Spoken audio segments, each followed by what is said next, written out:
엄마, 나 서울대 합격했어. 한방눈 속 소녀는 합격증을 묘비 앞에 내려놓고 참아온 울음을 터뜨리듯 흐느꼈습니다.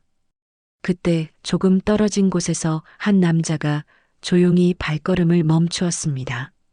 소녀와 눈이 마주치는 순간 그녀는 깜짝 놀라 뒷걸음질 치며 달아났고, 남자는 깊은 눈 위에서 마치 시간이 멈춘 듯 한동안 움직이지 못했습니다.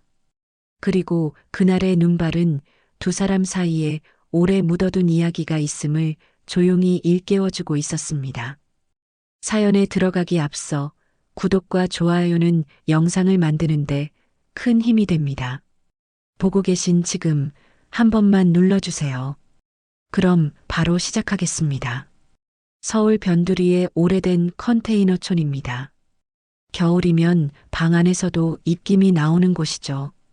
그 안에서 김나영은 새벽 5시에 눈을 뜹니다. 알람이 울린 것도 아니에요. 벽틈 사이로 스며든 찬바람이 이제는 자연스러운 자명종이 되어버린 지 오래됐거든요. 핸드폰을 켜는 순간 빛 독촉 문자들이 줄줄이 올라옵니다. 연체 12일 차, 납부일 초과, 연락 바랍니다. 나영은 씁쓸하게 화면을 끄고 어제 벗어둔 편의점 조끼를 다시 입습니다. 그러다 문득 책상 위에 놓인 한 장의 사진이 눈에 들어왔어요. 엄마 윤정이의 사진이었죠. 수수한 얼굴에 늘 환하게 웃던 엄마였습니다. 그 사진 한 장이 나영의 하루를 일으켜 세우는 힘이에요.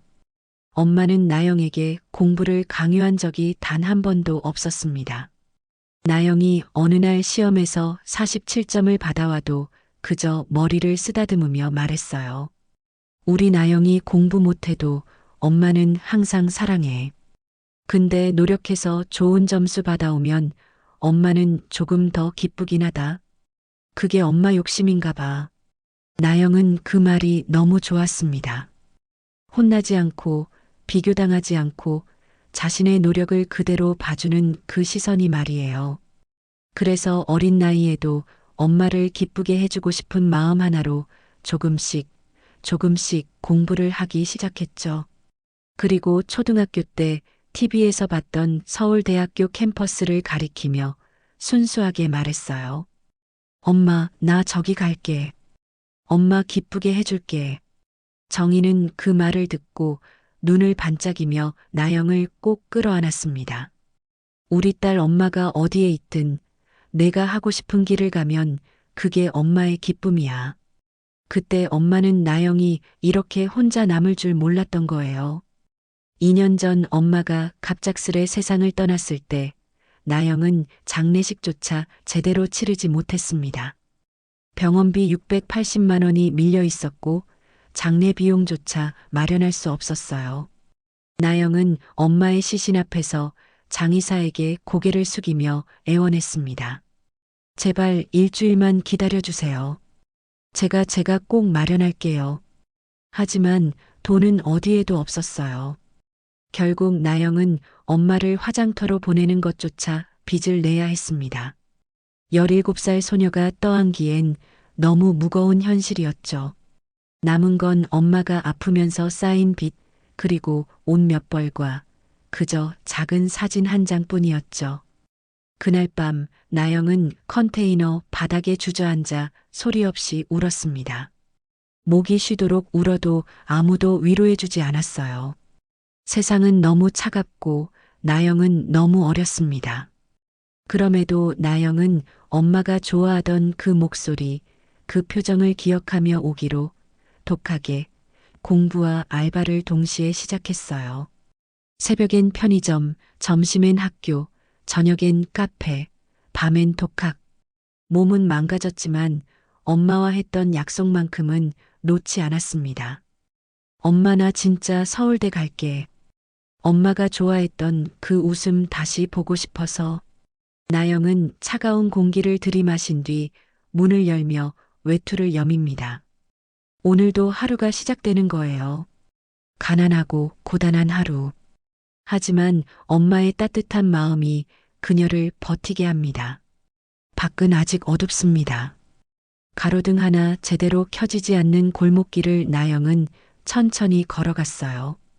발밑엔 얼어붙은 눈이 깔려 있고 미끄러질 때마다 나영은 이를 악물었습니다. 넘어지면 안 돼요.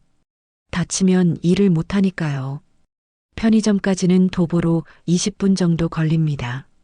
추운 날씨에 손은 얼얼하고 입김은 하얗게 피어올랐어요.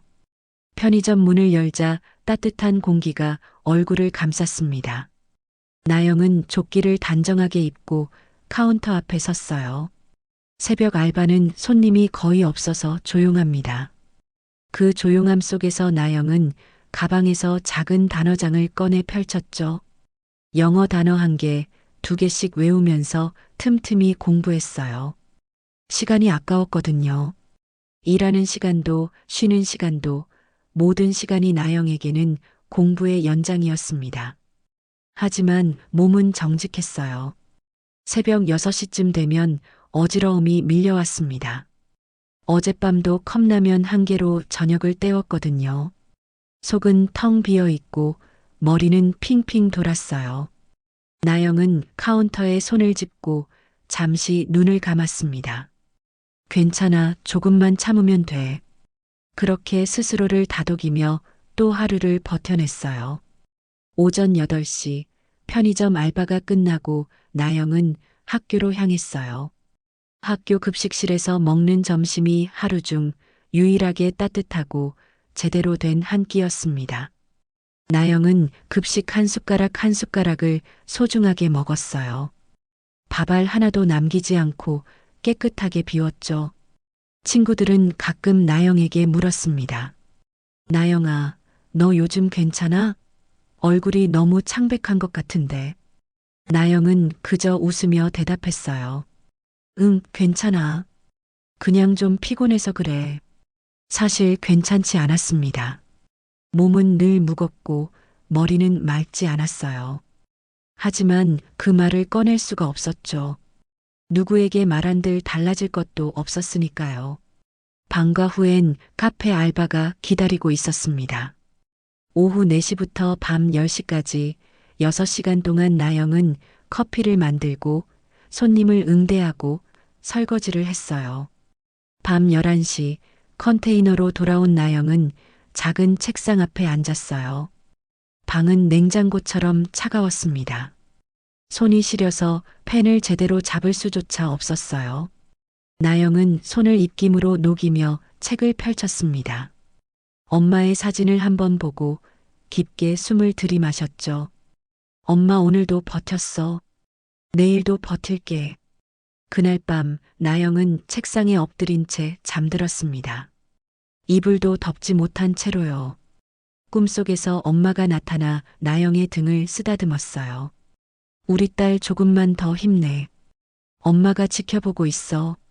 나영은 꿈속에서 울었습니다. 그렇게 나영의 하루는 끝났습니다.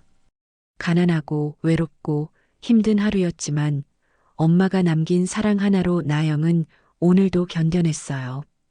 그날은 올해 들어 가장 눈이 많이 내리던 날이었습니다. 하늘에서 쏟아지듯 떨어지는 커다란 한방눈이 도시를 하얗게 덮고 세상의 소리를 하나도 들리지 않게 만들고 있었어요. 나영은 알바와 독학을 병행한 지난 2년의 끝에서 드디어 한 장의 흰 봉투를 받습니다. 서울대학교 합격 통지서였어요. 종이를 쥔 손이 떨렸지만 기쁨보다 먼저 올라온 건 현실적인 막막함과 쓸쓸함이었습니다. 등록금, 생활비, 빚. 어디에 말할 수도 없는 냉혹한 현실이었죠. 이 소식을 기뻐해 줄 사람은 이제 세상에 단 한 명도 남아있지 않았어요. 하지만 가장 먼저 보여주고 싶은 사람은 있었습니다. 엄마 윤정이었죠. 나영은 한방눈을 맞으며 묘지로 향했습니다. 버스 안에서도 합격증을 꼭 쥐고 있었어요. 차창 밖으로 보이는 하얀 세상이 마치 엄마가 내려주는 축복 같았습니다. 눈물이 계속 흘렀지만 나영은 닦지 않았어요. 오늘만큼은 울어도 괜찮을 것 같았거든요. 묘지에 도착하자 묘비 위에도 눈이 소복하게 내려앉았습니다. 나영은 조용히 무릎을 꿇고 합격증을 조심스럽게 묘비 앞에 놓았어요. 그리고 두 손을 모으며 조심스럽게 말을 꺼냈습니다. 엄마 나 진짜 붙었어. 엄마가 좋아하던 그 대학. 말을 잇는 순간 숨이 막히듯 울음이 터졌습니다. 눈물과 눈송이가 섞여 볼을 타고 흘러내렸어요. 나영은 합격증 위로 떨어지는 눈송이를 바라보며 흐느꼈습니다. 엄마 나 혼자 해냈어. 근데 너무 외로워. 엄마가 옆에서 기뻐해줬으면 정말 좋았을 텐데. 나영은 한참을 그렇게 울었어요. 가슴속에 쌓여있던 2년 동안의 외로움이 한꺼번에 쏟아져 나왔습니다. 손으로 눈물을 닦아도 계속 흘렀어요. 그 순간 한방눈 사이로 누군가 묵직한 발걸음으로 묘지 쪽으로 걸어 들어왔어요. 하얀 눈발 사이로 보인 실루엣이었죠. 고개를 살짝 숙인 채 조심스럽게 다가오는 모습이었습니다. 박도현. 나영이 4살이던 시절 돈 문제로 잦은 싸움 끝에 정희와 이혼했던 남자였어요. 그날 도연은 스스로에게 다짐했습니다. 반드시 성공해서 돌아오겠다. 그리고 15년 동안 연애도 친구도 가족도 없이 오직 일만 했어요. 결국 백만장자가 되었지만 뒤늦게 밀려온 건 돈이 주지 않는 커다란 빈자리였습니다. 가족의 그리움이었죠. 정희의 죽음을 알게 된 뒤 도연은 딸을 찾기 시작했고 그 발걸음이 그날 한방눈 내리는 묘지까지 이어졌어요. 나영은 뒤에서 발걸음 소리가 들리는 순간 고개를 돌려 그 남자를 보았습니다. 처음 보는 얼굴인데 순간 심장이 크게 덜컥 내려앉았어요. 왜냐하면 나영은 항상 지갑 속에 4살 때 찍은 가족사진 한 장을 넣고 다녔거든요. 엄마와 아빠가 양옆에서 웃으며 안고 있는 단 하나 남은 가족사진이었어요. 그 사진을 엄마가 생전에 이렇게 말하며 건넸었죠. 이건 꼭 가지고 다녀. 우리 가족이 있었단 증거니까. 눈송이가 떨어지는 그 순간 사진 속 아빠의 얼굴과 눈앞의 남자의 얼굴이 정확하게 겹쳐졌습니다. 너무나 닮아 있었어요. 아니, 똑같았습니다. 나영의 입술이 떨렸어요. 아빠, 도연은 그대로 얼어붙었습니다.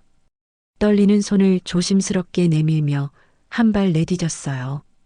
눈 속에서 15년 만에 마주한 딸의 얼굴은 정희를 너무나 닮아 있었습니다. 도연의 목이 메었어요. 나영아 아빠야. 그러나 그 순간 나영이 숨을 들이마시며 묘비 앞에 놓였던 합격증을 재빨리 집어들고 뒤로 물러났습니다. 다리에 힘이 풀린 듯 비틀거리면서도 곧장 방향을 틀어 달려가기 시작했어요.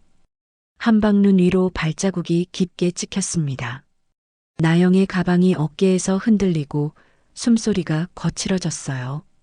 머릿속은 온통 혼란스러웠습니다. 왜 지금? 엄마 혼자 힘들게 키울 때는 어디 있었는데 왜 이제 와서? 도연이 손을 뻗으며 외쳤습니다. 나영아, 잠깐만, 아빠야. 하지만 딸의 뒷모습은 눈발 속으로 빠르게 사라져갔어요. 도연의 외침만 하얀 겨울 하늘 아래 허무하게 흩어졌습니다. 도연은 그 자리에 멈춰 섰습니다. 손은 여전히 허공에 뻗은 채로요. 눈은 계속 내렸고 도연의 어깨 위에도 하얗게 쌓여갔어요. 그는 천천히 무릎을 꿇었습니다. 나영아 미안하다. 아빠가 너무 늦었구나. 목소리는 떨렸고 눈물인지 눈송이인지 모를 것이 뺨을 타고 흘렀어요. 도연은 딸이 방금 전까지 앉아있던 자리를 바라봤습니다. 눈 위에 남은 무릎 자국과 손자국만이 딸의 흔적이었어요. 도연은 그 자리에 손을 가져다 댔습니다. 차갑고 축축한 눈이 손바닥을 적셨어요.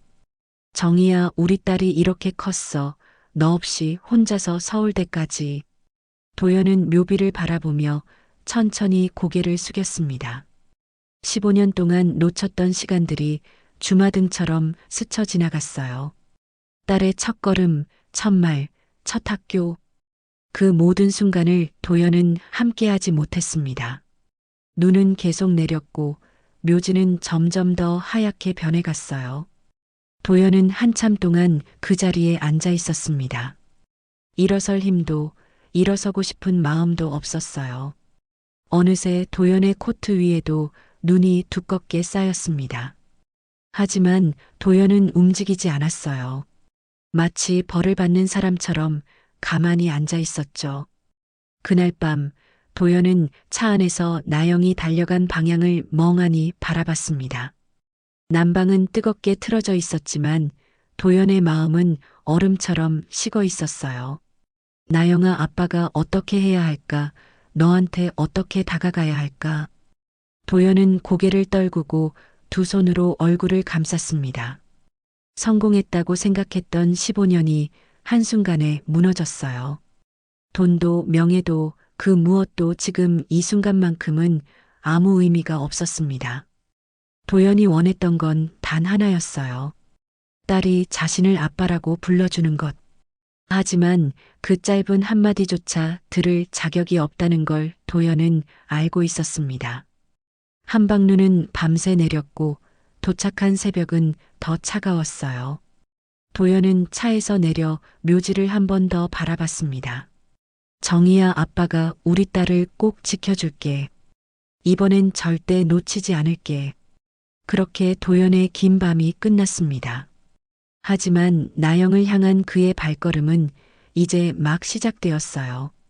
나영이 한방눈을 헤치고 도망친 뒤 묘지에는 도연 혼자 남아 있었습니다. 두 주먹을 바닥에 떨구며 눈 속에 무릎을 꿇고 속삭였어요. 정희야, 너 혼자서 이렇게 애를 키웠던 거냐? 난 뭐 하고 있었던 거야? 울음인지 눈물인지 모를 한기가 도연의 턱을 타고 떨어졌습니다. 그날 밤 차 안의 난방은 뜨겁게 틀어져 있었지만 도연의 마음은 얼음처럼 식어 있었어요. 창밖으로 보이는 어두운 거리를 바라보며 도연은 비서에게 전화를 걸었습니다. 김나영 19살 고3. 어디 사는지 무슨 일을 하는지 전부 알아봐. 비서는 조심스럽게 답했어요. 회장님, 사생활 침해 문제가 있을 수 있습니다. 도연은 고개를 숙인 채로 말했습니다. 그 아이는 내 딸이야. 그 말 한마디에 그 누구도 더 묻지 않았어요. 하루 뒤 비서는 무거운 서류를 건넸습니다. 도연은 떨리는 손으로 첫 장을 넘겼어요. 그곳에 적힌 내용들이 하나씩 눈에 들어왔습니다. 주소는 서울 외곽 컨테이너촌. 월세 18만 원. 알바는 3개였어요. 편의점, 카페, 배달 보조. 엄마의 병원비로 생긴 빚은 680만 원이었습니다. 보호자는 없음. 친척과는 연락이 끊긴 상태. 아침은 결식. 점심 급식이 하루 유일한 정상 식사. 저녁은 대부분 컵라면. 주말 식사는 대부분 편의점 음식이었어요. 상담교사 기록에는 극심한 피곤함이라고 적혀 있었습니다. 독학으로 서울대 합격했지만 등록금 마련은 불가능한 상태였죠.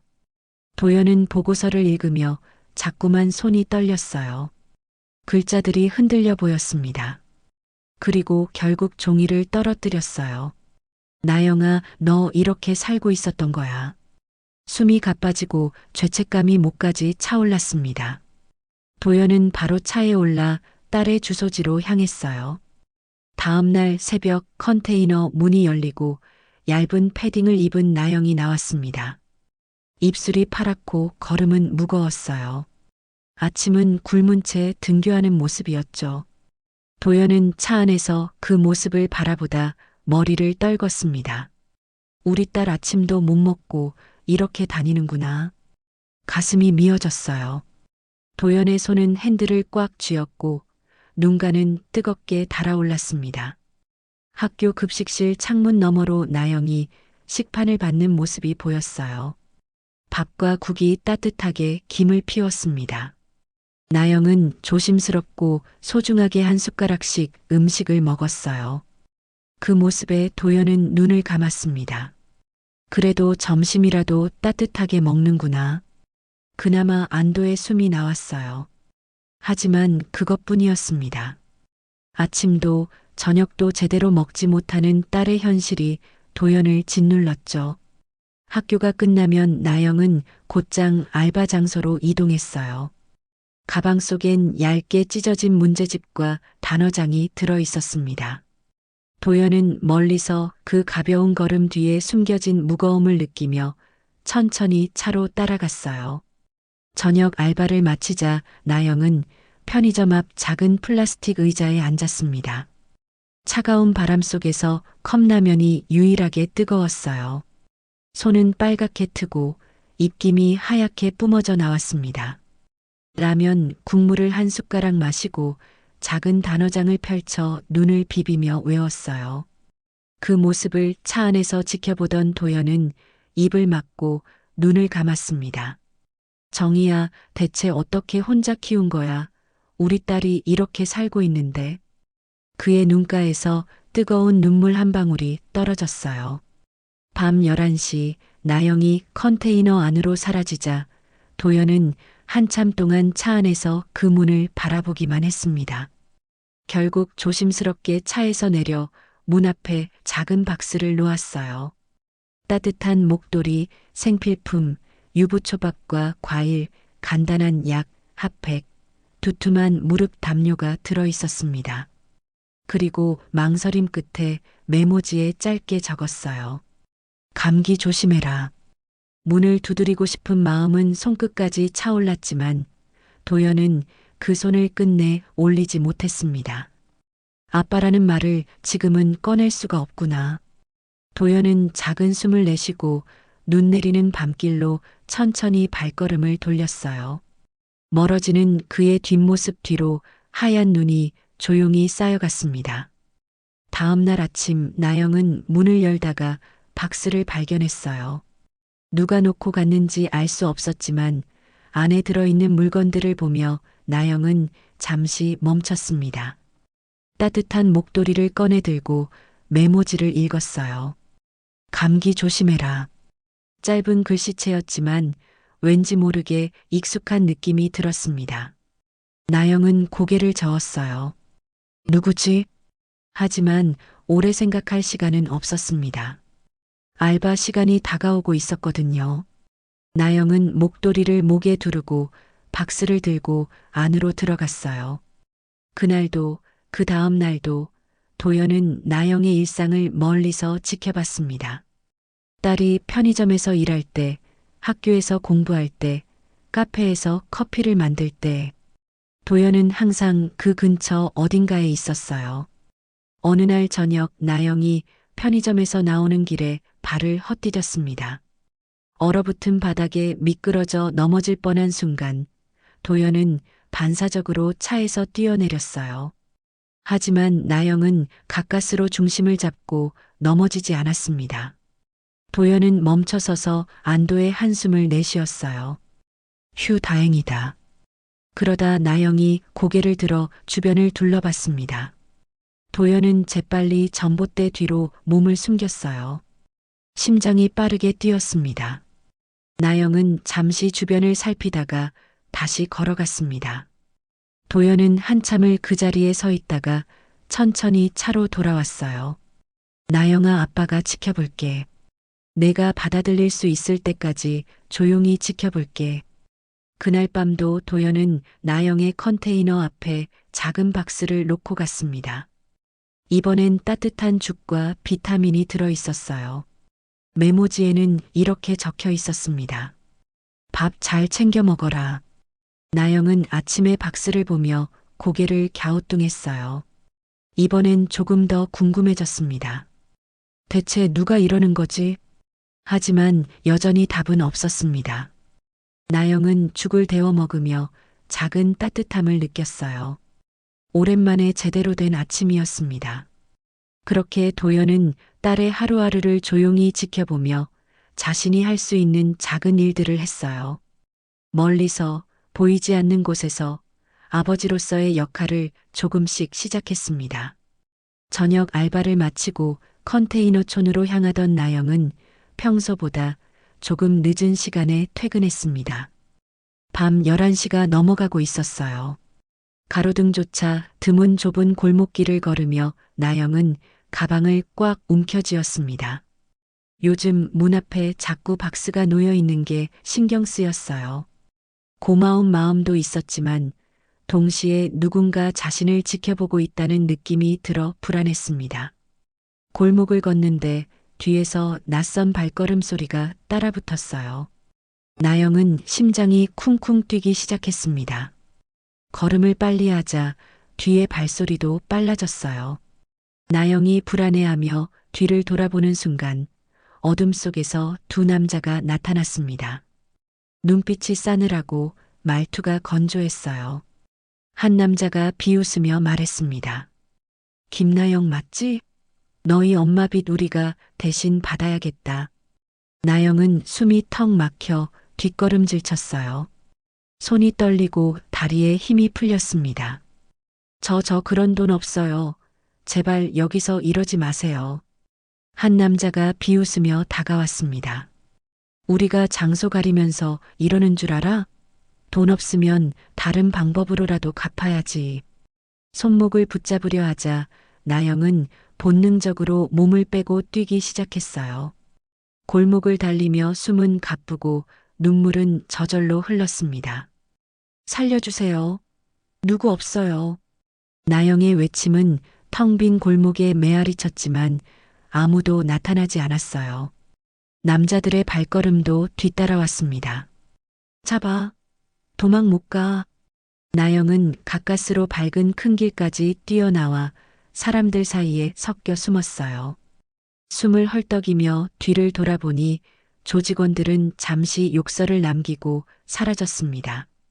나영은 그 자리에 주저앉을 뻔했지만 간신히 참았어요.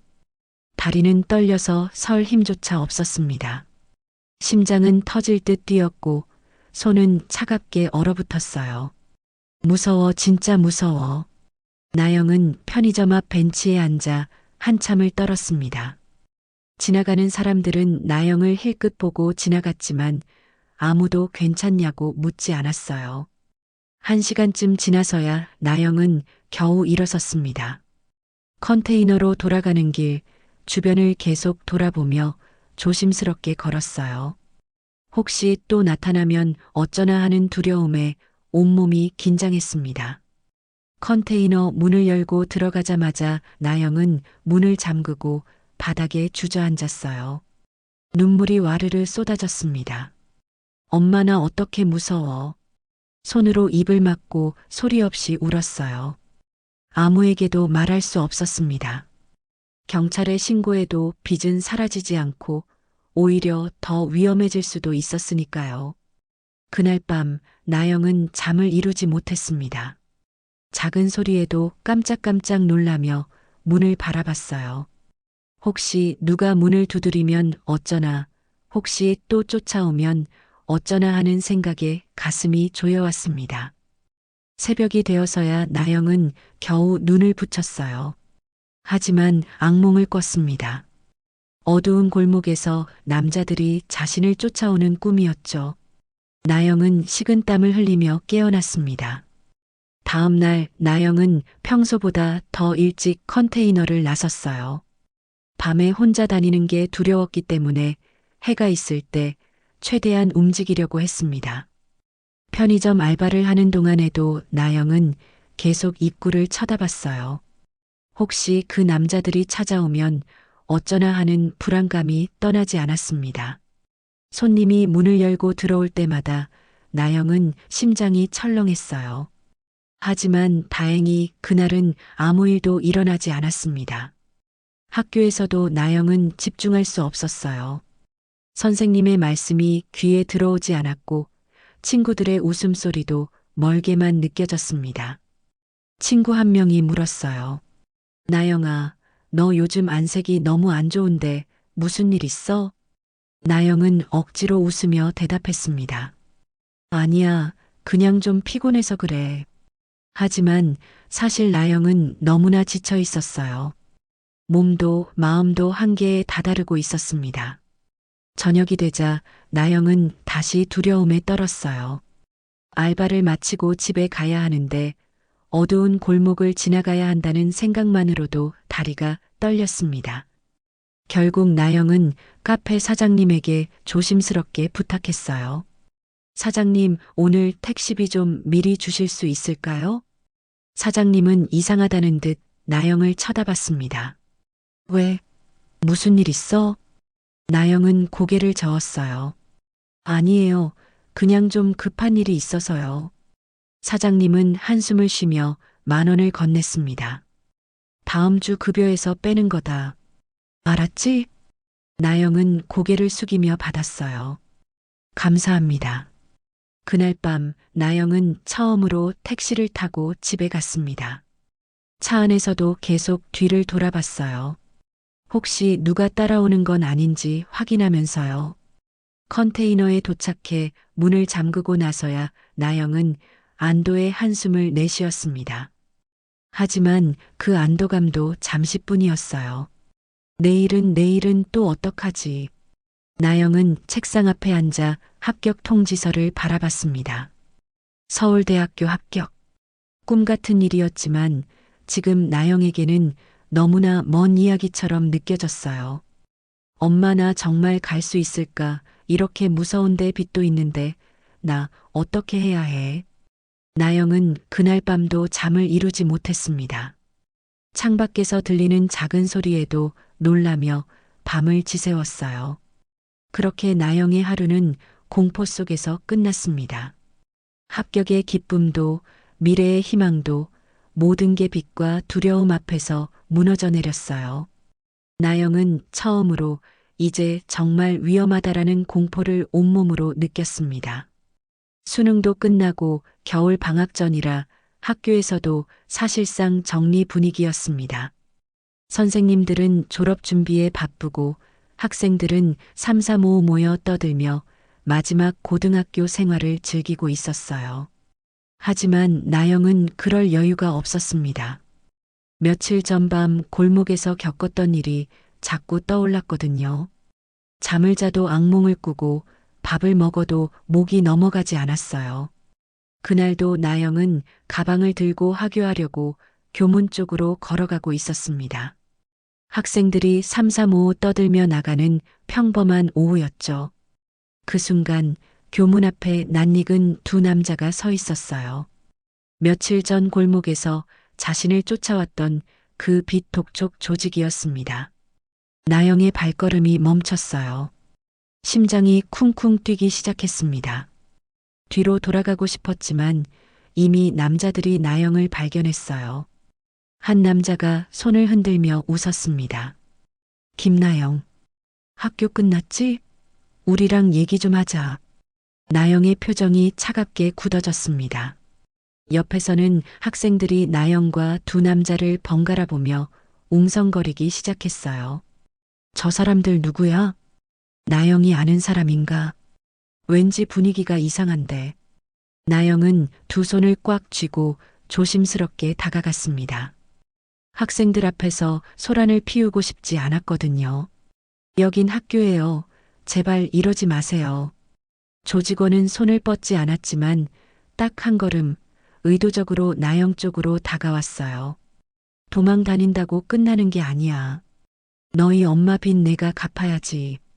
순간 주변의 시선이 나영의 어깨를 천천히 짓눌렀습니다. 학생들의 속삭임이 점점 커졌어요. 빚이라고 했어? 나영이 무슨 빚이 있대? 엄마 빚이라는데. 나영은 고개를 숙이고 입술을 깨물었습니다. 얼굴이 뜨겁게 달아올랐어요. 부끄러움과 분노가 한꺼번에 밀려왔습니다. 제발 여기서는 그만해 주세요. 다른 조직원이 비웃으며 말했어요. 뭐, 창피해? 그럼 돈이나 빨리 갚아. 680만 원. 이자까지 합치면 800만 원이야. 언제까지 도망 다닐 거야? 그 순간 담임 선생님이 급히 뛰어왔습니다. 여기서 뭐 하는 겁니까? 학생 앞에서 이게 뭡니까? 선생님은 나영을 뒤로 감싸며 두 남자를 막아섰어요. 지금 당장 나가지 않으면 경찰 부릅니다. 조직원들은 비웃으며 천천히 몸을 돌렸습니다. 좋아. 오늘은 이만 갈게. 근데 나영아, 우리 계속 찾아올 거야. 알지? 그들은 교문 밖으로 사라졌지만 남은 건 떨리는 손으로 가방끈을 꼭 잡은 나영뿐이었습니다. 담임 선생님이 나영의 어깨에 손을 올렸어요. 나영아, 괜찮아? 저 사람들이 누구야? 무슨 일이 있는 거야? 나영은 고개를 저었습니다. 아니에요, 괜찮아요, 죄송합니다. 선생님은 걱정스러운 눈빛으로 나영을 바라봤지만 나영은 더 이상 말하지 않았어요. 그저 고개를 숙인 채 교문을 빠져나갔습니다. 뒤에서 학생들의 수군거림이 들렸어요. 나영이 빚이 있대. 엄마가 돌아가셨다는데 그때 생긴 빚인가 봐. 800만 원이라고 했잖아. 엄청 큰 돈인데. 나영은 그 소리들을 들으며 걸음을 빨리 했습니다. 눈물이 나올 것 같았지만 참았어요. 학교 앞에서 울 수는 없었습니다. 버스 정류장까지 걸어가는 동안 나영의 다리는 후들거렸어요. 벤치에 앉자마자 힘이 풀려 고개가 떨어졌습니다. 이제 학교에도 소문이 날 거야. 모두가 알게 될 거야. 나영은 두 손으로 얼굴을 감쌌습니다. 부끄러움과 수치심이 밀려왔어요. 그동안 혼자 버텨왔던 일들이 이제는 모두에게 알려질 것 같았습니다. 버스에 올라 창밖을 바라보며 나영은 생각했어요. 나 대학을 갈 수 있을까? 이렇게 빚에 쫓기는데 등록금도 없는데. 컨테이너에 도착해 문을 열고 들어간 나영은 책상 앞에 앉아 합격 통지서를 바라봤습니다. 서울대학교 합격. 꿈 같은 일이었지만 지금은 너무나 먼 이야기처럼 느껴졌어요. 나영은 합격증을 손에 쥐고 조용히 중얼거렸습니다. 엄마나 어떻게 대학을 가 서울대 합격증이 있어도 등록금 낼 돈이 한 푼도 없는데 나 시작도 못 해보고 끝나는 건가? 눈물이 뚝 떨어져 합격증 위에 떨어졌어요. 나영은 그 눈물을 닦지 않았습니다. 그냥 흐르는 대로 놔뒀어요. 그날 밤 나영은 핸드폰을 켜고 장학금 정보를 검색했습니다. 하지만 대부분 신청 기한이 지났거나 자격 요건이 맞지 않았어요. 대출을 알아봤지만 미성년자는 보호자 동의가 필요했고 나영에게는 보호자가 없었습니다. 친척들에게 연락해 볼까도 생각했지만 엄마 장례식 때 한 번도 오지 않았던 사람들이었어요. 결국 혼자구나. 나영은 핸드폰을 내려놓고 천장을 바라봤습니다. 차가운 컨테이너 천장이 나영을 내려다보고 있었어요. 그때 문 앞에서 작은 소리가 났습니다. 나영은 깜짝 놀라 몸을 일으켰어요. 혹시 또 그 사람들이 찾아온 건 아닌가 하는 두려움이 밀려왔습니다. 조심스럽게 문을 열어보니 또 작은 박스가 놓여 있었어요. 이번엔 따뜻한 국과 반찬이 들어 있었습니다. 메모지에는 이렇게 적혀 있었어요. 힘내라. 나영은 박스를 들고 안으로 들어왔습니다. 누가 이러는지는 모르겠지만 이 작은 따뜻함이 지금의 나영에게는 큰 위로가 되었어요. 국을 데워 먹으며 나영은 조용히 눈물을 흘렸습니다. 따뜻한 국물이 목을 타고 내려가는 동안 나영의 마음도 조금씩 녹아내렸어요. 엄마나 조금만 더 버틸게, 조금만 더. 그날 밤 나영은 오랜만에 따뜻한 밥을 먹고 잠들었습니다. 여전히 불안하고 두려웠지만 그래도 오늘 하루를 버텨냈다는 안도감이 있었어요. 교문 앞 소동은 비서의 급한 보고로 도연히 알게 되었습니다. 회장님 학생들 앞에서 비톡촉 조직이 찾아왔습니다. 나영 학생이 많이 놀란 것 같습니다. 그 짧은 문장만으로도 도연은 숨이 턱 막혔어요. 보고서의 단어 하나하나가 마치 눈앞에서 벌어지는 장면처럼 도연의 머릿속을 파고들었습니다. 학생들 사이에서 어디에도 기대지 못한 채 홀로 떨고 있었을 딸의 모습이 떠올랐어요. 도연의 손끝이 미세하게 떨렸습니다. 학교까지 찾아갔다고? 도연은 주먹을 꽉 쥐었습니다. 분노가 치밀어 올랐어요. 하지만 그 분노는 조직원들을 향한 게 아니었습니다. 자기 자신을 향한 것이었죠. 내가 더 빨리 움직였어야 했는데. 그날 밤 도연은 나영이 사는 컨테이너촌 근처를 차에서 내리지도 못한 채 오래도록 바라보았습니다. 창문 사이로 보이는 희미한 불빛이 있었어요. 그 안에 딸이 혼자 겪고 있을 외로움과 두려움이 도연의 가슴을 조용히 파고들었습니다. 정희야, 너 없이 이 아이가 얼마나 외롭게 버텨왔을까? 15년 전 돈 때문에 싸우고 떠났던 자신이 떠올랐어요. 그때 외면한 책임이 지금처럼 거대한 짐이 되어 자신에게 되돌아오고 있었습니다. 도연은 주먹을 천천히 쥐었습니다. 나영아, 이제라도 아빠가 할 수 있는 건 모두 할게. 다음 날 새벽 도연은 비서를 불러 단호하게 지시했습니다. 등록금, 생활비, 남은 빚 전부 정리해. 단 절대 아이에게 티나지 않게 조용히 해. 비서는 조심스레 물었어요. 회장님, 그럼 나영 학생에게는 언제 말씀하실 겁니까? 도연은 잠시 말을 멈추고 눈 내리는 창밖을 바라보다 조용히 답했습니다. 그 아이가 아버지를 받아들일 수 있을 때까지. 그 목소리에는 후회와 사랑이 깊게 묻어 있었어요. 비서는 고개를 숙이며 대답했습니다. 알겠습니다. 즉시 처리하겠습니다. 도연은 창밖을 바라보며 혼잣말처럼 중얼거렸어요. 나영아, 아빠는 내가 편하게 공부할 수 있도록 해줄게. 그게 지금 아빠가 할 수 있는 전부니까. 그날 오후 비서는 빚독촉 조직의 사무실을 찾아갔습니다. 낡은 건물 2층에 있는 작은 사무실이었어요. 조직 책임자는 비서를 보자 비웃으며 말했습니다. 뭐야? 김나영이가 변호사라도 고용한 거야? 비서는 차분하게 서류를 꺼내 책상 위에 올려놓았어요. 김나영 씨의 모든 빚을 청산하러 왔습니다. 원금 680만 원, 이자 포함 800만 원. 지금 바로 처리하겠습니다. 책임자는 눈을 크게 떴습니다. 뭐, 800만 원을? 누가? 비서는 냉정하게 답했어요. 그건 알 필요 없습니다. 지금 당장 영수증 발행해 주시고 앞으로 김나영 씨에게 절대 접근하지 마십시오.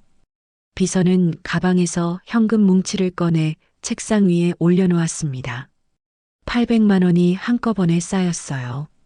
책임자는 돈을 보며 침을 꿀꺽 삼켰습니다. 알았어. 오늘부로 김나영이랑은 끝이야. 비서는 영수증을 받아 확인한 뒤 조용히 말했어요. 만약 다시 한 번이라도 접근한다면 법적 조치를 취하겠습니다.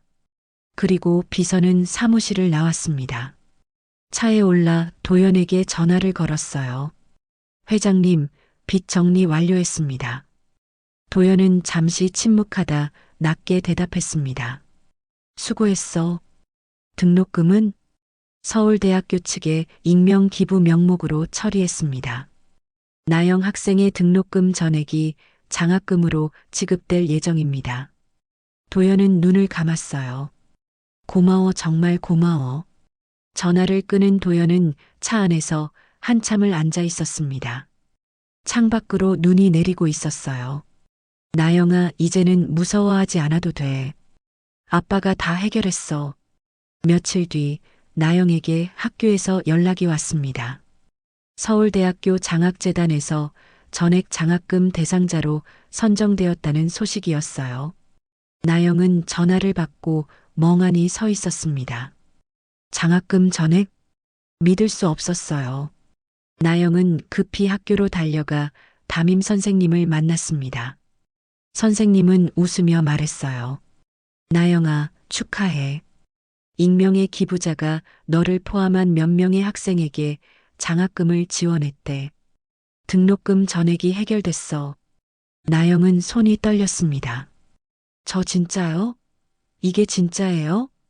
선생님은 고개를 끄덕였어요. 그래, 진짜야. 이제 걱정 없이 대학 갈 수 있어. 나영은 그 자리에서 눈물이 났습니다. 기쁨과 안도감이 한꺼번에 밀려왔어요. 감사합니다. 정말 정말 감사합니다. 학교를 나온 나영은 하늘을 올려다봤습니다. 눈이 내리고 있었어요. 엄마 나 정말 갈 수 있어. 서울대 정말 갈 수 있어. 나영은 웃으며 눈물을 흘렸습니다. 오랜만에 느끼는 행복이었어요. 그날 밤 나영은 컨테이너로 돌아오는 길에 문득 생각했습니다.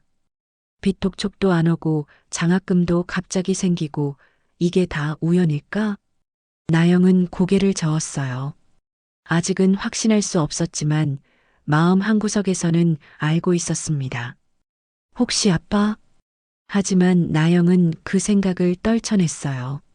아직은 받아들이고 싶지 않았습니다. 그날 밤 도연은 멀리서 나영의 컨테이너를 바라보고 있었습니다. 창문 사이로 보이는 불빛이 평소보다 밝아 보였어요.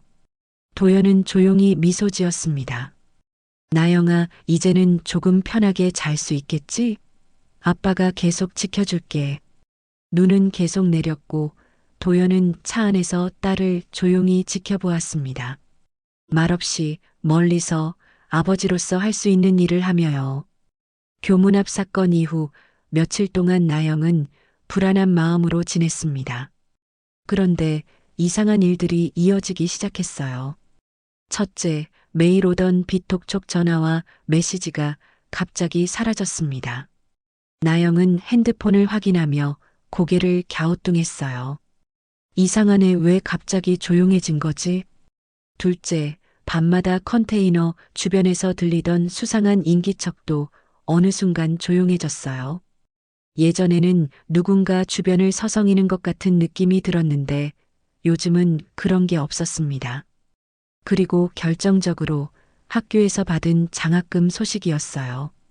나영은 집에 돌아와 그 서류를 다시 꺼내 읽었습니다. 익명의 기부자 전액 장학금. 나영은 손끝을 떨며 서류를 다시 읽었어요. 누가 한 거지, 왜 하필 나한테 이렇게 큰 돈을. 나영은 입술을 깨물었습니다. 그 순간 묘지에서 본 그 남자의 얼굴이 떠올랐어요. 사진 속 아빠와 똑같은 눈매. 나를 보자마자 얼어붙던 표정. 나영은 숨을 삼키듯 낮게 말했습니다. 혹시 아빠? 도연이 컨테이너 앞에 놓고 간 상자들이 떠올랐어요. 밤마다 들리던 인기척, 갑자기 사라진 독촉, 그리고 익명의 장학금. 모든 퍼즐이 하나로 맞춰졌습니다. 왜 이제 와서? 나영은 가슴이 답답했어요. 감사한 마음도 있었지만 동시에 분노도 밀려왔습니다. 15년 동안 어디 있다가 이제 와서 이런 식으로 나타나는 게 화가 났어요. 나영은 책상 앞에 앉아 생각했습니다. 빚독촉이 사라진 것도 장학금도 전부 아빠가 한 거야. 분명히. 확신이 들자 나영의 마음은 더 복잡해졌어요. 고마움과 동시에 왜 이렇게 몰래 하는지 이해할 수 없었습니다. 왜 직접 말하지 않는 거지, 왜 이렇게 숨어서 하는 건데? 나영은 창밖을 바라봤어요. 눈이 내리고 있었습니다. 그때였습니다. 문 밖에서 조심스러운 발소리가 들렸어요. 나영은 천천히 자리에서 일어나 문을 열었습니다. 그곳에 도연이 서 있었어요. 얼어붙은 공기 사이로 두 사람의 시선이 마주쳤습니다. 나영의 얼굴엔 충격과 분노, 슬픔이 뒤섞여 떨림이 일었어요. 묘지에서 봤을 때부터 아빠인 거 알고 있었어요. 그런데 왜 이제야 나타난 건데요? 도연은 한 걸음 다가가며 떨리는 목소리로 말했습니다. 나영아, 아빠가 너무 미안하다.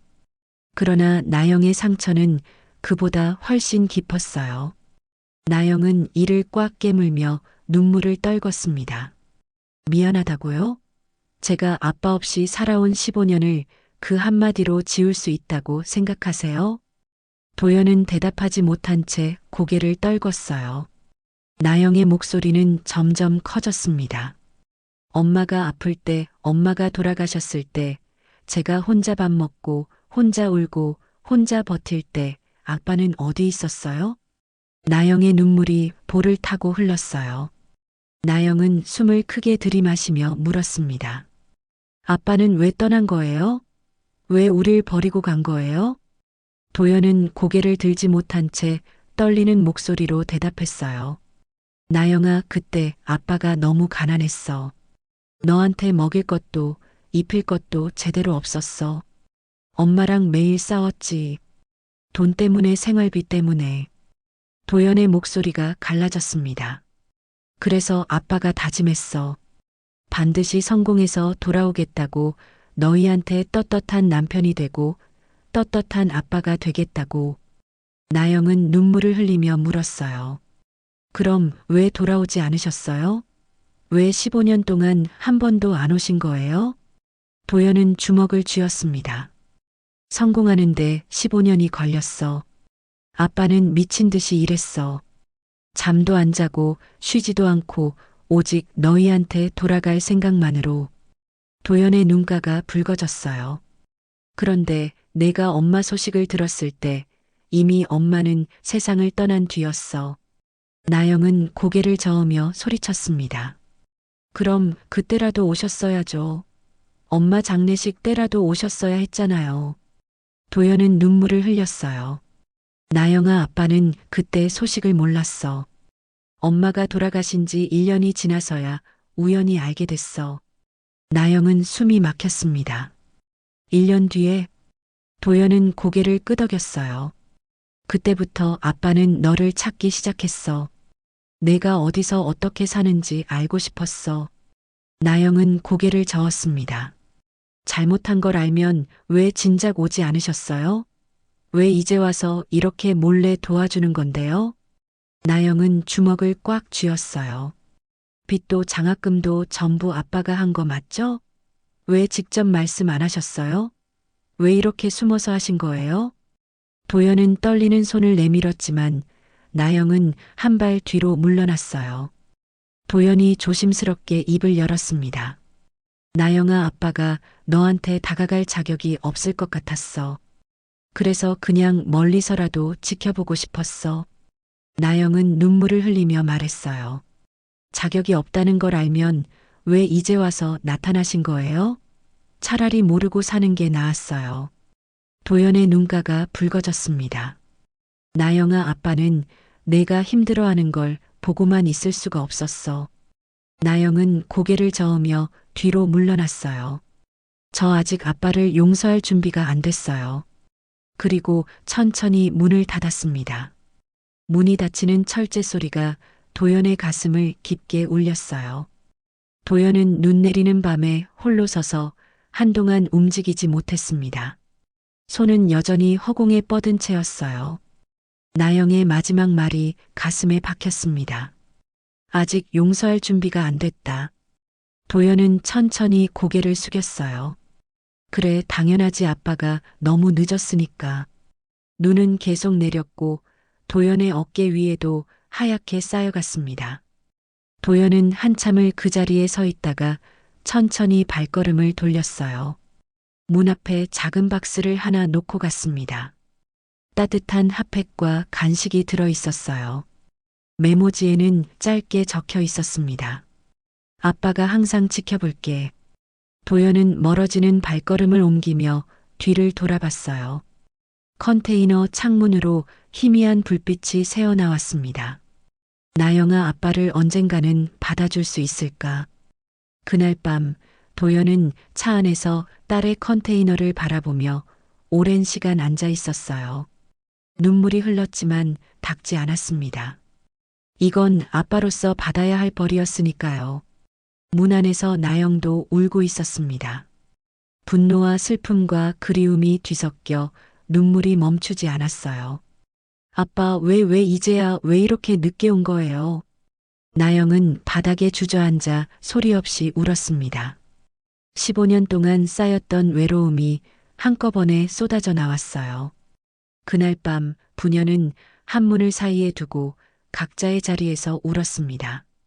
문을 닫고 며칠이 지나도 나영의 마음은 편치 않았습니다. 밥을 먹어도 알바를 해도 책상 앞에 앉아 있어도 자꾸 그날 밤 아빠의 눈빛이 떠올랐어요. 그 눈빛은 미안함이 아니라 잃어버린 딸을 바라보는 사람의 표정이었습니다. 나영은 그 눈빛을 잊을 수가 없었어요. 매일 밤 문 앞에는 작은 박스가 놓여 있었습니다. 따뜻한 음식, 핫팩, 간식, 그리고 짧은 메모. 오늘도 수고했어. 날씨가 추우니 감기 조심해라. 아빠가 항상 응원해. 나영은 그 메모를 읽으며 눈물을 흘렸어요. 미워하고 싶은데, 밀어내고 싶은데, 마음 한구석에서는 아빠가 계속 그리웠습니다. 그날 밤 나영은 견디다 못해 컨테이너 밖으로 뛰어나갔습니다. 눈이 내리고 있었어요. 나영은 숨을 헐떡이며 주변을 둘러봤습니다. 그리고 마침 도연이 멀지 않은 거리에서 혼자 서 있었어요. 추운 밤 눈이 얼굴에까지 쌓인 채로요.